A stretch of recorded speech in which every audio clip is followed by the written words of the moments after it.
Hey, check this out, family. It's okay to restart. It's okay to rebuild. It's okay to draw up another business plan if one don't work.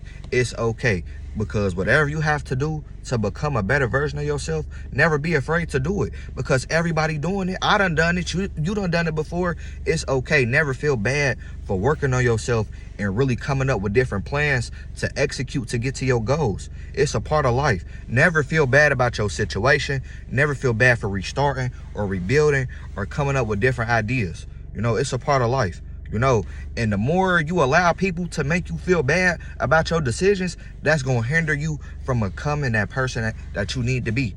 Point blank. All right. Never feel bad for going through a hard situation.